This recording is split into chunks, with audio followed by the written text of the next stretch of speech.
Buenas tardes, Arratsaldeon. Bienvenidas y bienvenidos a este inicio de curso del Foro Gogoa, que debido a las circunstancias sanitarias derivadas del COVID-19 no puede ser presencial y lo estamos emitiendo por streaming en nuestro canal de YouTube.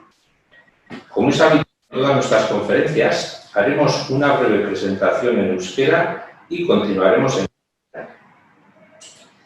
Gogoa Foroak 25 urte bete ditu eta aldaketa garaian betetzen ditu, biluztu gaituen koronavirusaren pandemiarekin. Horregatik, ikasturte honetan, krisi eremu sozial, politiko eta kulturalean, baina baita gure iztauan, eliza izatean eta gure espiritualtasunean planteatzen dizkigun zalantza eta erronketan sakondu nahi dugu. Eta Carlos Berzosa daukagu Madrilen. Carlos Berzosa Alonso Martínez, Madrilgo Unibertsitate Konplutenseko errektorea izan da.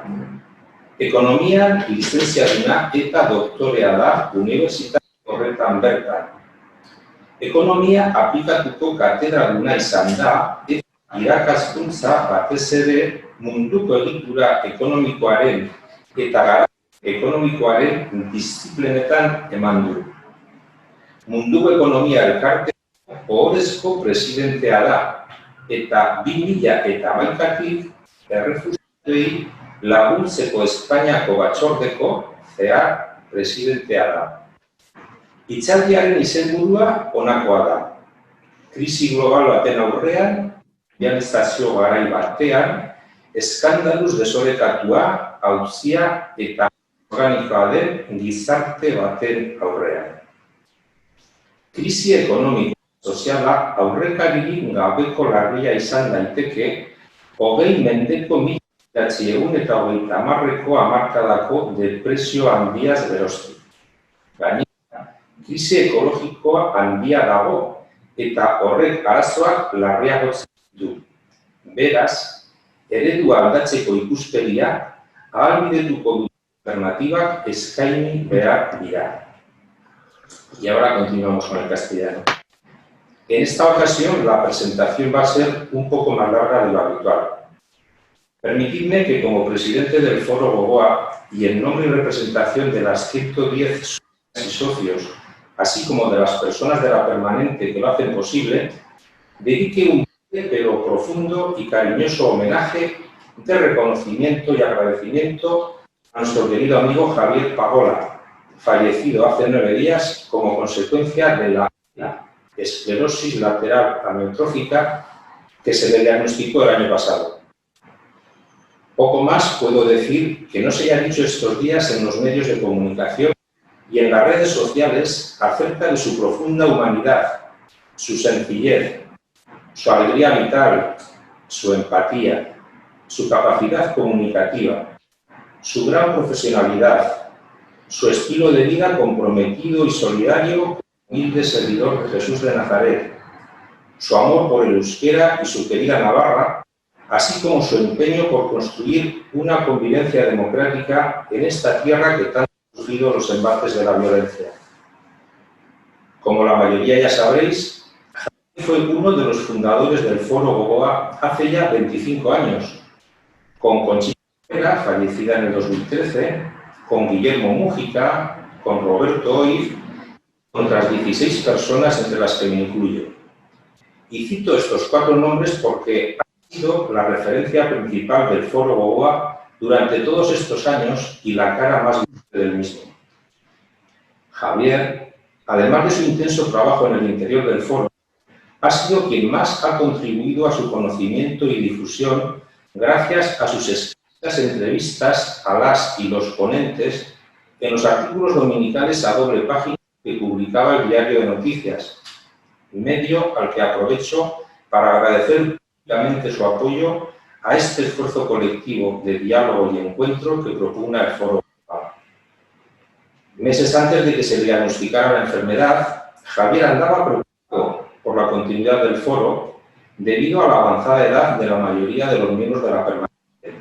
Así que acometimos un proceso de renovación y ha podido ver con sus propios ojos cómo se ha reforzado la permanente con un grupo de personas ilusionadas que están dando lo mejor de sí mismas porque este proyecto siga adelante siguiendo los pasos de quien ha traído hasta aquí.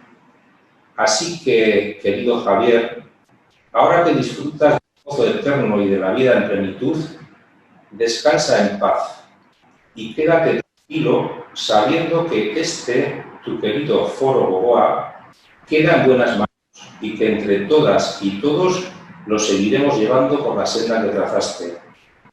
Muchas gracias.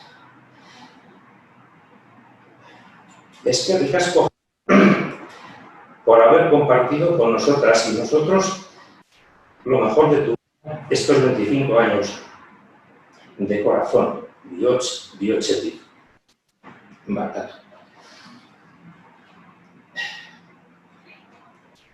Ahora sí, vamos a presentar la conferencia de hoy. Como os he comentado antes, el foro cumple 25 años de andadura y los cumple en tiempos de crisis y de cambios. Sabemos que las crisis implican tensión y confrontación entre dos mundos, uno que palidece y otro que pugna por emerger. Por eso las crisis representan un tiempo especial de oportunidad, de discernimiento, de decisión y de apuesta. En este marco, haciendo saltar muchas cosas por los aires, ha irrumpido inesperadamente la pandemia mundial del coronavirus y nos ha desnudado. Este es el marco con el que abordamos este nuevo curso desde el Foro Gogoa.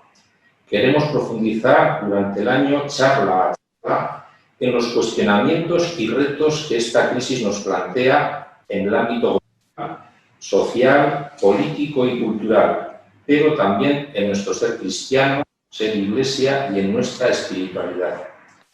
Y para comenzar tenemos con nosotros a Carlos Berzosa. Buenas tardes, Carlos, bienvenido y muchas gracias por estar esta tarde aquí a pesar de la distancia. Carlos Berzosa Alonso Martínez ha sido rector de la Universidad Complutense de Madrid. Es licenciado y doctor en Economía por esta misma universidad.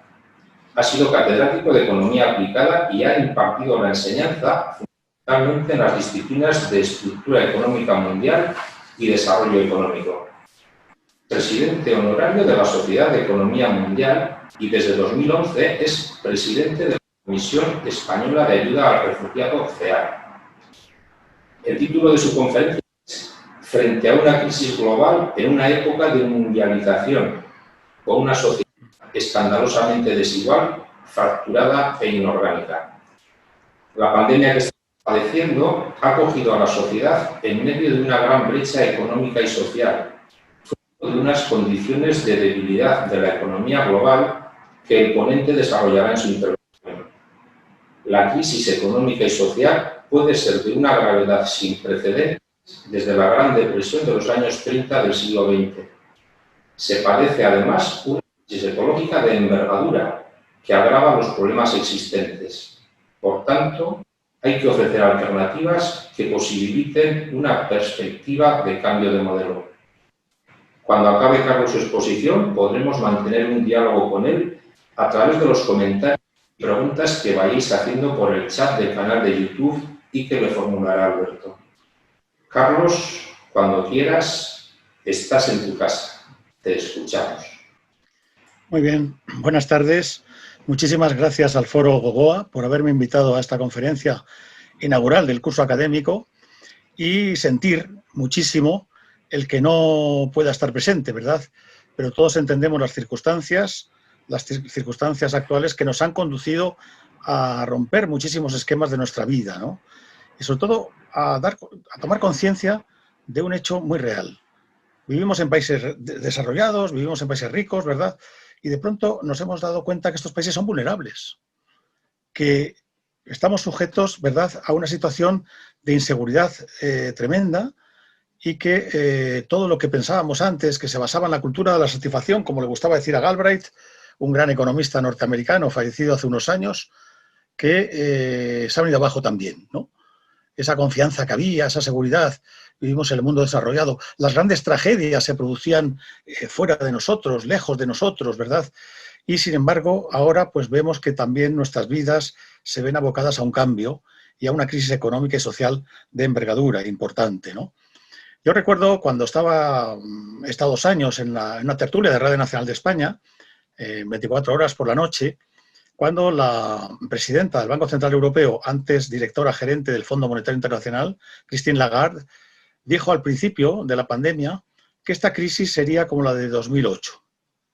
El director del programa, Antonio Delgado, nos preguntaba a los que estábamos allí presentes si creíamos que iba a ser igual. Lo decía un poco con cara un poco aterrorizada, ¿no? Y yo le contesté que va a ser igual e incluso peor. Claro, a medida que ha avanzado la pandemia nos hemos dado cuenta que la crisis es muy superior, puede ser muy superior ya a la de 2007-2008. De manera que nos hemos encontrado en poco tiempo con 2 crisis. 2 crisis que no nos han dejado respirar. La que surgió en 2007-2008, una crisis financiera con causas económicas que la provocan, y la crisis de 2020, que es una crisis provocada aparentemente por un agente externo, ¿no? Como un virus que se ha transmitido a partir de los animales a los hombres y que está causando verdaderos estragos a escala mundial. Poca diferencia ha habido entre estas crisis y sobre todo cuando es como una ola, ¿no? Cuando estás en el mar y hay una ola muy grande y la saltas, ¿verdad? Y te viene otra enseguida y no te deja ni respirar, ¿verdad? Pues esto ha pasado igual, no nos ha dejado ni respirar. De hecho, hay jóvenes que en poco tiempo han sufrido 2 crisis importantes. Muchos acababan de licenciarse en el 2007-2008 y se encontraron con una crisis y un problema de salida en el mercado laboral. Pero cuando parecía que eso se estaba recuperando, otra crisis, ¿no? Y otros las han padecido como estudiantes universitarios y luego su salida al mercado laboral está siendo muy complicado y muy difícil, ¿no? Entonces me voy a remontar a la crisis de 2007-2008, ¿no? ¿Por qué se produjo? Pero antes de la crisis de 2007-2008, tengo que decir que ya en la economía mundial había unos indicios y unas tendencias realmente preocupantes y que de alguna manera fueron la causa de esa situación que provocó una crisis como no se esperaba que iba a suceder por parte de la mayor parte de los economistas, porque sí que había habido alguna minoría que la había anunciado como posibilidad. Y estos problemas que acabo de decir eran los siguientes. Un incremento progresivo de la desigualdad, sobre todo dentro de los países ricos, que no estamos acostumbrados a unos índices de desigualdad tan elevados. Pero también esto coincidía con una hegemonía de las finanzas. La economía se ha financiarizado. Ha tenido más importancia las finanzas que el comercio mundial, que la producción del Producto Interior Bruto, de forma que estas finanzas, que han sido resultado de una desregulación progresiva que se produjo desde la década de los años 80, han sido grandes causantes de la crisis, porque las finanzas vinieron acompañadas de endeudamiento creciente, sobre todo en las entidades privadas, las empresas, los ciudadanos, y de especulación. Vivíamos en un proceso especulativo y muy inestable. La economía tenía ciclos verdaderamente al auge, a la recesión, pequeñas todavía, pero que hacían una economía muy inestable. Esta desigualdad, esta especulación, este auge de las finanzas han sido las causantes de la crisis de 2007 y 2008. Por tanto, antes del 2007-2008 padecíamos ya una serie de problemas que algunos economistas habían señalado como muy peligrosos para el futuro de la economía mundial en aquel entonces y que al final desembocaron en esta situación. ¿Qué supuso esta crisis? Supuso que el fundamentalismo de mercado, que había predominado básicamente desde el año 2007-2008, sustituyendo, ¿no?, a la economía keynesiana, que confiaba en el papel del Estado como intervención en la economía, se vino abajo. Y de hecho, cuando yo estudiaba, siempre se consideraba que la economía de mercado tenía fallos y que el Estado tenía que corregirlos, ¿eh? Pero se cambió este paradigma. Se pasó a considerar que la economía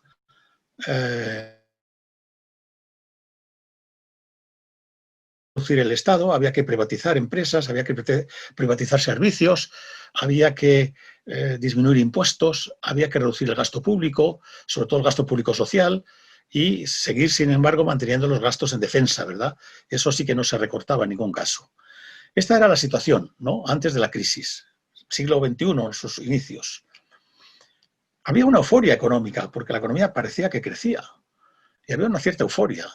Y los economistas no consideraban que podía darse una crisis de esa envergadura como se produjo.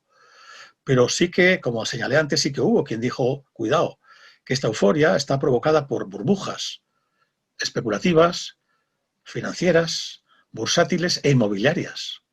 Y eso, en algún momento determinado, siempre estalla. Las burbujas siempre estallan.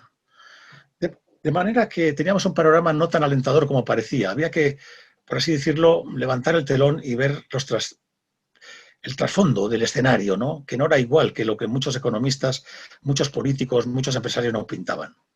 Había ya una crisis más estructural, más global, más general, que es la crisis ecológica, la crisis climática. Ya estaba planteada ahí, ¿verdad? Antes del 2007. Pero a pesar de esa crisis, se produjo otra que realmente tuvo repercusiones muy importantes en cuestiones de desempleo. Y esto significó que las medidas que se tomaron para salir de esa crisis estuvieron basadas en la austeridad. Y ese paradigma, el fundamentalismo de mercado, que nos había conducido a la crisis, no fue cambiado. Muchos economistas denunciamos que había que cambiarlo, que había que modificarlo, que no podíamos seguir como habíamos estado y teníamos que ir a las causas de lo que había provocado la crisis. Pero una vez que se produjo la crisis, se produjo el estallido, desconcertó a los neoliberales, desconcertó a los economistas que confiaban tanto en el mercado. Pero esto duró un tiempo. Luego volvieron como zombies, dice Paul Krugman, ¿no? Un premio Nobel de Economía y que escribe habitualmente en el New York Times y se traducen aquí los artículos en Negocios del País todos los domingos, ¿no? Aparte de los libros que publica. Han vuelto como zombies. Y al final se sale de la crisis y se sale mal. Se sale mal porque no ha cambiado el paradigma que nos ha traído la crisis. Y se han aplicado unas políticas de austeridad que han supuesto mayor desigualdad, que ya era elevada antes de la crisis. Mayor desigualdad, mayor precarización del empleo, del trabajo, que ya también iba aumentando en los países ricos, en los países desarrollados. Ha supuesto que las privaciones más elementales hayan vuelto a reaparecer en sociedades ricas. Esto es gravísimo, ¿verdad? Porque son sociedades ricas en donde la pobreza sigue existiendo, la pobreza relativa, pero ha vuelto a la pobreza absoluta, ¿eh? Una pobreza de las personas que no ganan ni $2 al día. Y ha vuelto el pobre que trabaja. La gente que trabaja y a pesar de todo es pobre. Y claro, la salida de la crisis se hizo con estas políticas de austeridad ¿a favor de qué? A favor otra vez del mercado, a favor de las grandes corporaciones multinacionales, a favor de la banca que fue rescatada y que sin embargo no se ha recuperado ese dinero que los ciudadanos pusimos a través del Estado para rescatar la banca. Y la economía salió muy debilitada a pesar de todo. Y cuando empezaron a hablarse de recuperación, porque ya los índices peores del año 2008-2009 habían dado paso a unos índices mejores de crecimiento, nos encontrábamos en las mismas condiciones que antes. Pero una economía no como ya la de antes, sino con un motor que funcionaba todavía peor, todavía peor. Y en ese contexto, donde no se habían producido cambios, ni en el paradigma económico, no había sido sustituido el neoliberalismo ni el fundamentalismo de mercado por un paradigma donde el Estado juega un papel más importante, habida cuenta de las averías que nos provoca el mercado, y también no se había provocado una situación de ir hacia modificar este cambio climático que se está produciendo y generar una mayor economía ecológica sostenible y una mayor igualdad. Eso no se dijo, al revés. Fue mucho peor.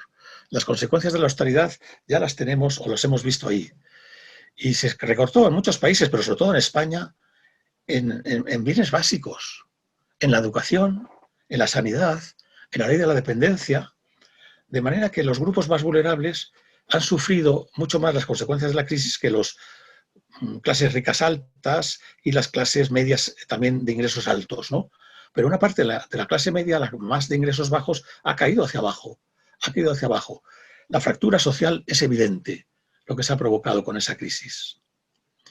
Y en ese contexto de fractura social, de desigualdad, de crisis ecológica, de no poner remedio a todos estos problemas, viene la pandemia, ¿no? En principio, como dije antes, es una variable exógena. no ha sido provocada esta crisis por las causas anteriores, que sí eran unas causas económicas, ¿no? De un modelo económico determinado que se había implantado en la década de los 80 y se había ido imponiendo progresivamente en casi todos los países, sino que era una crisis que venía como de fuera. Pero, aunque todavía no tenemos claro, ¿no?, por qué se ha producido la pandemia, sí sabemos que ha sido un virus que se ha transmitido de los animales a los hombres, no sabemos muy bien los sistemas de la transmisión, cómo han sido. Sin embargo, varios científicos, entre ellos Fernando Valladares, por ejemplo, que tiene unos vídeos muy pedagógicos en este aspecto y unas entrevistas que les han hecho en la radio y en la televisión donde explica las cosas muy bien. La crisis de la pandemia es resultado también de este deterioro ecológico que estamos sufriendo, la pérdida de biodiversidad. Y eso ha provocado que los virus en los animales salvajes pues adquieran mayor virulencia, al perder terreno donde poder desarrollar su actividad normal y corriente. O sea que no es tan fácil pensar que la crisis no tiene nada que ver con el modelo económico que tenemos. Un modelo económico, como hemos dicho, muy destructor de la naturaleza y como consecuencia una pérdida de biodiversidad que genera un cambio climático, que aumenta la contaminación y que todo eso tiene perjuicios para la salud, fundamentalmente, ¿no? Y hay otro hecho, porque como os ha dicho, soy presidente de la Comisión Española de Refugiados, ¿no?, CEAR, una organización no gubernamental, ¿no? Y CEAR, pues observamos diariamente todos los flujos de refugiados que llegan a España, ¿no?, y que hay que atender. Pero esos refugiados que proceden de las guerras, proceden también de huidas de países totalitarios. Se huye por motivos políticos, se huye por motivos religiosos, se huye por violencia de género. Todos esos refugiados, esa legión que ha aumentado tanto por las guerras de Siria, de Yemen y de Afganistán y de otros lugares, porque las guerras nunca dejan de existir, son alimentadas por la industria militar industrial, ¿verdad?, que hace un gran negocio con estas cosas, pues también se ve incrementada en mayor medida por los emigrantes que huyen por causas económicas, por no tener trabajo, por tener salarios de miseria, por tener falta de oportunidades. Entonces, esa legión que van del sur al norte, pues es realmente terrible, ¿no? Es un gran problema que no tenemos resuelto. Y es un problema que está generando en los países ricos unas situaciones realmente vergonzosas en su actuación, ¿no? Y la Unión Europea no digamos, ¿no? No ha sabido dar respuesta a la crisis, más que nada, más que crisis situación de los refugiados, ¿no?, pero también de los emigrantes. Que huyen, todos tienen un denominador común, pero las huidas son por causas diferentes. El refugiado, como he dicho antes, es por guerras, huir de totalitarismos, de intolerancias, de la violencia de género y ahora también del cambio climático. No se ha reconocido todavía el estatuto de refugiado climático, pero mucha gente está abandonando los terrenos que antes explotaba la agricultura, porque la agricultura ha dejado de ser fértil, ha dejado de dar productos debido a estos cambios que estamos viviendo. Y todos ellos se unen a esa legión de refugiados, de migrantes, que quieren buscar en el norte, ¿verdad?, pues la solución que no encuentran en sus países. Yo hace unos años me invitaron en Zaragoza a un TED, ¿no? Y en este TED, que precisamente dirigía y coordinaba Pablo Echenique, cuando no era conocido, cuando no era famoso, ¿verdad?, no era de Podemos, ni siquiera existía Podemos, y es ahí donde yo le conocí. Pues en ese TED yo titulé mi conferencia: en este mundo hay un infierno, pero no hay un paraíso. Y desde luego para los emigrantes y los refugiados no lo hay, porque les estamos rechazando, les estamos metiendo en campamentos realmente insalubres, vergonzosos, les estamos devolviendo a sus países. Y esto está suponiendo una violación de los derechos humanos y de los acuerdos de la Convención de Ginebra sobre el tema de los refugiados. Se quieren construir muros, se quieren construir más altas las vallas para evitar que vengan, pero no se puede poner puertas al campo. Muchas personas que huyen de allí han sido resultado de una explotación que estos países han sufrido. Y esa explotación ha beneficiado a los ricos para su propio crecimiento en los años de prosperidad. Pues bien, si realmente estamos ante tantos problemas ecológicos, cambio climático, y estas crisis, ¿no?, que hemos tenido, la crisis financiera, y una falsa salida, y sobre todo una falsa salida porque se ha hecho sobre los hombros de los trabajadores, de las personas más vulnerables, de las gentes que menos rentas obtienen como fruto de su trabajo. Y se ha ido intentando salir, darnos la impresión de que estaban las cosas mejorando, cuando realmente estaba mejorando para unos cuantos, pero no para la mayoría de la población. Bueno, pues en estas condiciones de estructuras débiles se produce la pandemia, que no es ajena o no puede ser ajena. Yo no soy científico, no me atrevo a decir cuáles son las causas de su origen, pero sí me atrevo a decir que la pandemia está teniendo una repercusión mayor porque nos ha pillado con las estructuras sanitarias debilitadas como consecuencia de los recortes que se han sufrido en estos años. Se ha cometido la barbaridad de privatizar servicios sanitarios, de privatizar residencias de ancianos, de privatizar también los servicios de dependencia y de disminuir los fondos para investigación y desarrollo, para educación y para sanidad, y aparte también de la teoría de las personas que sufren dependencia. Esto ha sido un fenómeno bastante generalizado.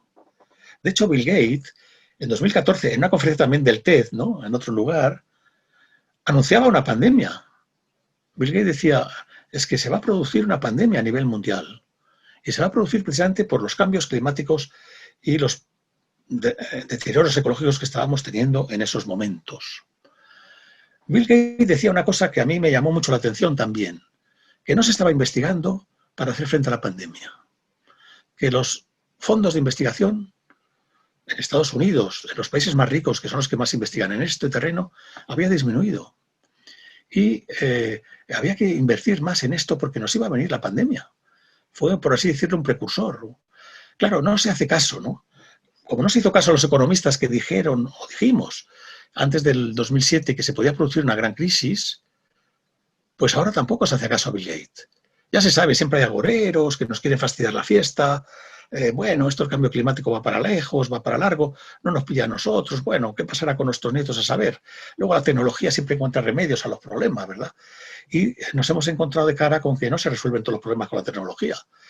¿Y qué ha sucedido? Pues que la inversión, la investigación en desarrollo se dedica más al gasto militar. Porque ya ha caído el telón de acero, ha caído el enemigo, ¿verdad? Pero sin embargo sigue habiendo guerras por todas partes. Y eso alimenta más el gasto militar. Y el gasto militar, pues, y la investigación, ¿no?, en armamento sofisticado es más importante que la investigación biomédica que pueda prevenir crisis de este tipo que estamos padeciendo. Pero también nos hemos obnubilado por las nuevas tecnologías. Y estamos ahí discutiendo el 5G como una gran cosa, ¿verdad? Yo no digo que no tenga importancia, me parecen muy bien las nuevas tecnologías, pero que la 5G no nos da de comer, no nos da de comer, no nos cura del virus, no nos curan para salir de los problemas que tenemos en estos momentos, ¿verdad? De forma que tenemos que tener claro muy bien las prioridades. Y en ese sentido, las prioridades deben ser, como siempre, la educación y la salud, y atender, no como caridad, sino como de justicia y como de defensa de unos derechos sociales a las personas que quedan, por así decirlo, marginadas, que quedan sin trabajo, que tienen un trabajo precario, que tienen también trabajos y salarios bajos y que no les sacan de la pobreza. En definitiva, nuestra obligación moral, ética, es tener una solidaridad con las personas que más sufren las consecuencias de la crisis. La sufrieron entonces y la están sufriendo ahora. Porque en ese confinamiento de no salir de casa que tuvimos durante un mes y medio, más o menos, los que sufrieron más fueron los más pobres. Son los que estaban hacinados, viviendo en viviendas pequeñas. Y a veces vivían los abuelos, los padres, los hijos, familias numerosas. Y yo a veces me preguntaba, ¿cómo esta gente puede aguantar este encierro? Porque los demás, bueno, tenemos casas mejores, tenemos más espacio, tenemos una cierta, por ejemplo, en mi caso, pues libros para leer. Y aparte de eso, ¿cómo se puede aguantar esa situación? Entonces, la pandemia ha sido muy desigual también para la gente, porque había una gran desigualdad ya de antes. Saben ustedes que va todo interdependiente, que va todo interrelacionado. Había una desigualdad antes del 2007-2008. Aumenta la desigualdad con la crisis. No se recuperan los índices de desigualdad en el 2020, cuando llega la pandemia. Y aún así, la pandemia entonces ataca todavía más a los más vulnerables. por el hacinamiento que vive en sus viviendas y por la falta de zonas verdes en sus propios barrios, ¿no? Cuando nos dejaron salir. Y luego son las gentes que han desarrollado servicios esenciales que nos ha permitido a nosotros poder comer. Son los que han estado muchas veces ahí como temporeros en la agricultura, en condiciones dificilísimas, trabajando y por salarios míseros. Son los que después han llevado con sus camiones los productos de un sitio a otro para que los podamos llevar al final a la cocina de nuestras casas. Son las cajeras, los empleados de los supermercados, los que han estado ahí trabajando al pie del cañón para que no hubiera falta de suministros. Pues bien, todas esas gentes les hemos abandonado. Viven en condiciones muy difíciles, muy complejas. Por eso la pandemia a veces ataca más a estos barrios, a estas personas. No solo, ¿verdad? Se dice que no entiende de clases sociales el virus, y es verdad. Pero claro, en condiciones de una vitalidad más difícil, la pandemia se puede expandir más, ¿no? Sin medios. Pero ha habido otra desigualdad que se ha producido, que es la de la educación. Cuando se ha tenido que hacer la educación online, de pronto se descubre que, claro, hay muchas familias que no tienen ordenador. Como mucho tienen un teléfono móvil para toda la familia, a lo mejor. Hay familias que sí tienen un ordenador, pero tienen uno. Y los padres a lo mejor tenían teletrabajo, la madre y el padre, y los hijos tenían que estudiar con ese ordenador o a través del móvil.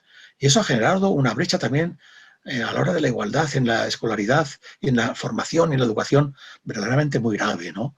Ese daño que se ha hecho a la gente menos favorecida ha sido también muy grave en el tema educativo. Por tanto, muchas desigualdades y una sociedad cada vez más desigual, con una fractura importante, donde la cohesión social ha dejado de ser una prioridad para los gobiernos, para los gobiernos, con tanto mercado, tanto 5G y tantas cosas, y decirnos que lo privado es mejor que lo público, que por qué un servicio que puede ser público, pero no tiene por qué darlo el sector público, como la sanidad o la educación, ¿por qué no se privatiza ese servicio, aunque sea financiado por el Estado? Pero claro, todos hemos visto lo siguiente. Hay hospitales privados buenos, como hay centros educativos privados buenos, con mucho prestigio. Pero también hay centros privados muy malos. Y también hay una sanidad privada que no tiene los recursos que tiene la pública. Aunque la pública ha sufrido ajustes y recortes, sin embargo, tiene unos aparatos, ¿verdad? Tiene un personal sanitario, tanto en cantidad como en calidad, que supera muchas veces a la sanidad privada. De forma que, con todas estas ideas que nos ha ido metiendo, ¿no? Pues la economía se ha visto muy debilitada en este proceso, en este conjunto de cosas. Y la pandemia pues nos ha cogido con un sector sanitario sin preparar, que se ha saturado enseguida. Y ese era el principal problema. Yo también lo dije en la tertulia, ¿no?, de Radio Nacional que mencionaba antes. Dije, y no es porque yo sea un adivino, sino simplemente porque trato de observar la realidad y sacar más conclusiones. Estaba viendo el caso de Italia. Y dije, aquí el problema principal, aunque las cifras no sean todavía muy alarmantes, aunque sí preocupantes, es que la sanidad se bloquee.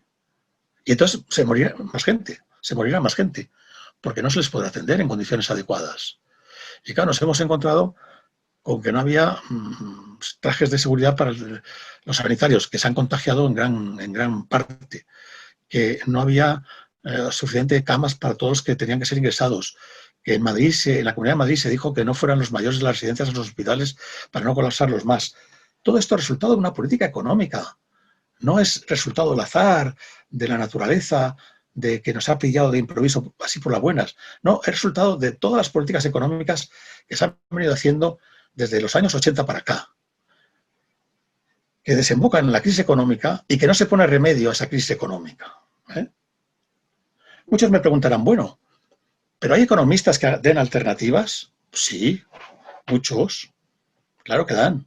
Yo hice unos artículos en una revista que publico quincenalmente, que es El Siglo, señalando esas alternativas. Escribí 3 artículos antes de la pandemia. Escribí los 3 artículos. El último ya me pilló en la pandemia, ¿no?, en los principios. Pero escribí 3 artículos.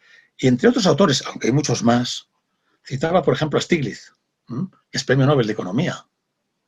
Citaba a Dani Rodrik, reciente Premio Príncipe de Asturias, que habla de regular el comercio internacional, que esta globalización neoliberal del comercio pues tiene resultados catastróficos. Stiglitz, que reivindica el papel del gobierno para salir de la crisis y para buscar unas opciones alternativas progresistas y no las que estábamos padeciendo. Está Mazzucato, que es una economista italiana que también pone énfasis en el papel del Estado como emprendedor. Porque siempre estamos hablando del Estado como regulador de la economía, como prestador de servicios públicos, el Estado del bienestar, ¿verdad? El Estado como creador de demanda efectiva para salir de la crisis, para evitarlas, ¿no? Pero raras veces decimos, ay, pero el Estado también es emprendedor. Pensamos que los emprendedores y los innovadores son los empresarios. Y resulta que ella pone de manifiesto que muchísimas innovaciones que hemos vivido en los últimos tiempos se deben a que el Estado ha gastado muchos dineros para esa investigación, como es el caso de Apple, de Windows, de todas las tecnologías modernas. El Estado ha estado detrás, poniendo dinero para la investigación, de la cual luego algunos han sabido sacar provecho. Y ahora también nos encontramos con que es necesario también cambiar la economía y también plantear el Estado como un mecanismo innovador que puede sacarnos de esta crisis y que debe jugar un papel protagonista para hacer políticas económicas alternativas. Habría otras propuestas, por supuesto que hay muchas más. He dicho a Stiglitz, premio Nobel, Dani Rodrik, premio Príncipe de Asturias. Mazzucato tiene premios, no tan importantes a lo mejor porque es más joven, ¿verdad? Pero todos ellos han ido poniendo su granito de arena para decirnos que sí que hay alternativas. Y Piketty, economista francés, que es uno de los grandes estudiosos de la desigualdad, que ha escrito 2 libros importantes, ¿no? El Capital en el siglo XXI y Capital e Ideología. Y Piketty también hace propuestas y preconiza un socialismo. No un socialismo a lo Marx, no. No. Un socialismo sería como más basado en los impuestos a la riqueza y en hacer una propiedad social, ¿no? Que no haya esas corporaciones privadas que mandan en la economía mundial, fundamentalmente, ¿no? Pero sí plantea la idea de socialismo, porque él reivindica la palabra socialismo y dice, ya sé que está despreciada, la reivindico porque la socialdemocracia ha traído muchos progresos a las sociedades en el periodo de posguerra, ¿no? Y él reivindica un socialismo diferente, si se quiere, pero de alguna manera no considera que el capitalismo pueda dar respuesta a tantos problemas como hay presentes y como es el tema de la desigualdad. Hay muchísimas más propuestas, ¿no? Hay propuestas desde el punto de vista también del feminismo, hay propuestas desde el punto de vista de la ecología, hay propuestas alternativas desde diversas perspectivas, fundamentalmente, ¿no? No podemos decir que no las haya. Los economistas no estamos faltos de imaginación, ¿no? Lo que pasa es que estos economistas, ya digo que algunos son muy relevantes, ¿no? Escriben en grandes periódicos como Krugman, ¿no? Con gran tirada, como Stiglitz, que se difunden sus ideas a través de la prensa y también de los libros que se venden en todo el mundo, ¿no? Se traducen a todos los idiomas. Pero el problema no son ideas. El problema es que estas ideas chocan con los intereses económicos dominantes. Y esos intereses económicos dominantes están muy bien instalados. Están estupendamente instalados. Han ido cogiendo un poder muy grande desde los años 80 para acá. Se ha concentrado cada vez más el poder económico. Se ha concentrado también la riqueza. Ha aumentado esa desigualdad en renta y riqueza que señalaba yo antes. Y entonces, claro, los grandes bancos, las grandes multinacionales del comercio, las grandes multinacionales industriales, las grandes multinacionales de la industria de armamento, son las que están dominando la economía mundial. Esto no quiere decir que no haya un tejido empresarial de pequeñas y medianas entidades que son muy importantes, pero muchas veces están supeditadas a las grandes. Son las que suministran productos a las grandes y su cliente principal son las grandes, ¿verdad? Con lo cual es una serie de interdependencias en donde los pequeños empresarios, los medios, no están tan autónomos como podría pensarse a primera vista, sino que son también, de alguna forma, dependientes de los grandes intereses económicos y comerciales que se han ido extendiendo en el mundo. Y esto es muy difícil de cambiar, esto es muy difícil de modificar. Se nos plantea también con el cambio climático. Cada vez hay mayor conciencia de que el cambio climático está ahí. Además, lo observamos, lo vemos, ¿no? Pero este cambio climático, mucha gente dice y pregunta, pero si es tan evidente que hay resultados científicos que lo señalan y los peligros que corremos para el futuro, aunque ya se están corriendo ya en estos momentos, ¿no? Con las grandes tormentas, inundaciones, sequías y esos refugiados que decía yo antes, ¿no? Ya se están viendo los efectos. ¿Por qué no se toman actuaciones? ¿Por qué no se toman medidas? Pues vemos que se celebran cumbres. Llevamos muchas cumbres que se han hecho. Y de esas cumbres se han sacado, por consenso, un conjunto de propuestas. Esas propuestas son tímidas frente a los problemas que hay. Son tímidas. Pero es que ni siquiera se llevan a la práctica las propuestas tímidas. Y al final vemos que, claro, cuando se está planteando que hay que acabar con una economía basada en la energía de los fósiles, pues claro, hay muchos intereses en esa economía de los fósiles. Las grandes petroleras, los carbones, todo eso, pues claro, dificulta el cambio. No se apuesta por investigar en economías que tengan energías alternativas. Se están desarrollando, pero poco, y a veces costosas para el consumidor, y de alguna forma esto es una manera también de boicotear el que se puedan hacer alternativas energéticas razonables y sostenibles, ¿no? Claro, hay mucha gente que tiene miedo porque dices, pierdo el puesto de trabajo si los combustibles fósiles desaparecen o van desapareciendo progresivamente, que es lo que se plantea. No es una ruptura brutal. Pero es que hay que entender que hay que hacer las cosas para que esto no suceda. Hay que poner medios para que la gente, los de siempre, no sufran las consecuencias. Y eso es, por ejemplo, lo que se plantea en un libro reciente que acaba de aparecer de Chomsky y un economista como Robert Pauling, que se llama Cambiar o Morir, ¿no? Cambiar o Morir, donde plantean también la necesidad de buscar mecanismos en esa transición energética para que los que paguen el pato no sean los de siempre. Y que se pierda el miedo de esa gente que lo único que tiene es su puesto de trabajo y que tiene miedo a perderlo si hacemos un cambio de estructuras demasiado profundo, ¿no? Pero también hay soluciones, ¿eh? También hay respuestas y soluciones. Y entonces, claro, los intereses económicos dominantes también utilizan el miedo. Bueno, pues si ustedes perderán los puestos de trabajo, ya veremos si ustedes quieren que cerremos esto, las nucleares, todo ello son miedos que nos introducen a través de los medios, ¿no? Pero lo que pasa es que no quieren escuchar a los que están planteando alternativas.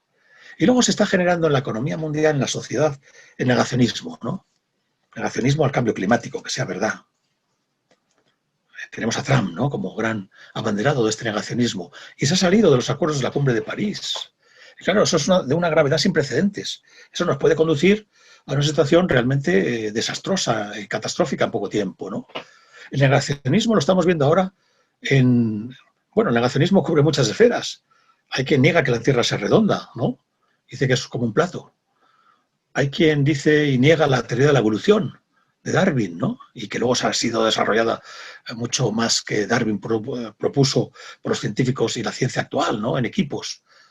Pero ahora están negando también el que la pandemia exista, sino que esto es un invento que se han hecho para no sé qué, para controlarnos, para meternos en casa, para tenernos una sociedad con miedo, para que no reivindiquemos, para que no protestemos. Y hay negacionismos de las cosas más evidentes que existen. Y claro, este negacionismo que está apoyado por dirigentes políticos internacionales, ¿no?, Trump, Johnson, Bolsonaro y tantos otros, más los medios de comunicación que también lo apoyan, más las redes sociales que también lo apoyan, nos encontramos que a veces hay verdaderas dificultades para sacar propuestas que vayan precisamente hacia una sociedad pues más equitativa, una sociedad en transición energética, en transición ecológica, que nos vaya permitiendo un bienestar mejor, un bienestar que no simplemente se base en bienes materiales, sino también en otro tipo de necesidades que tenemos que cubrir fundamentalmente. Bueno, este es el panorama, ¿no? Tengo que decir que la respuesta económica a la crisis esta ha sido distinta a la de 2008. Ahí hubo un primer proceso de intervención de los estados para salvar a la banca, ¿no? Y muchos autores escribieron libros y artículos sobre Keynes ha vuelto. Keynes era el economista británico que en los años 30, con la Gran Depresión de esa época, publicó su libro de Teoría General del Empleo, el Interés y el Dinero, en el año 36, y que de alguna manera cuestionaba los supuestos de los economistas neoclásicos anteriores que negaban que el Estado tenía que jugar un papel activo para salir de la crisis. Y hubo un gran debate en aquellos años sobre este tema. Y Keynes ya propuso esto. Pero también hubo dirigentes, ¿no?, como Roosevelt en Estados Unidos, que utilizaron políticas keynesianas sin conocer demasiado la teoría keynesiana, que ya antes de que Keynes publicara la teoría general, aunque había tenido contactos con él, inició en política de obras públicas para salir de la depresión de los 30. Eso sí, tuvo asesores que eran economistas institucionalistas que plantearon precisamente la necesidad de la intervención. Luego, sin embargo, Keynes, cuando realmente podemos decir que triunfa más, es después de la Segunda Guerra Mundial. La depresión de los 30 tuvo intervenciones para aliviar los problemas de la crisis, pero la verdadera salida fue la guerra, la Segunda Guerra Mundial, que expansionó el gasto público. Ahí no hubo problemas de endeudamiento, creció el endeudamiento como es consecuencia de la guerra, pero luego se pudo realmente afrontar en las épocas de posguerra que fueron expansivas, ¿no? Y Keynes es el economista que ha predominado en las políticas económicas desde los años 40 hasta los años 70. Pero en los años 70 se produce una crisis, la crisis del petróleo, que duró hasta los años 80, y eso fue aprovechado por muchos economistas neoliberales, como Milton Friedman, Hayek, para cuestionar el keynesianismo, que no era capaz de dar respuestas a la crisis y que, según ellos, habían provocado la crisis al generar un Estado excesivamente grande. Bueno, pues Keynes, su paradigma, que fue el que rige las políticas económicas de prácticamente todos los países del mundo, menos los países socialistas, ¿no?, que tenían otro modelo diferente, los países del telón de acero, y China y Cuba, Corea del Norte, menos estos países todos, incluso los países subdesarrollados, intentan hacer políticas de que el Estado intervenga en la economía para salir de su desarrollo. Pero este paradigma se viene abajo en los 70, con la crisis que hubo entonces, y resurgió la política neoliberal, porque se echó la culpa a Keynes. Se responsabilizó al estado del bienestar, se responsabilizó a los salarios, al mercado laboral rígido, y se preconizó lo contrario: mercado laboral flexible, estado del bienestar que hay que disminuir y hay que privatizar servicios, hay que privatizar empresas públicas que también juegan un papel importante, ¿no?, el sector público empresarial, y sobre todo hay que reducir el papel del Estado, hay que reducir impuestos y hay que limitar el gasto público y mandar un poco el Estado a los cuarteles de invierno. Bueno, pues esa política que se va imponiendo desde entonces, en diverso grado en diferentes países, que es la política neoliberal, pero que con la globalización neoliberal y el auge de las finanzas pues afecta a todos los países del mundo, porque la interdependencia aumenta, es lo que sustituye a Keynes, ¿no?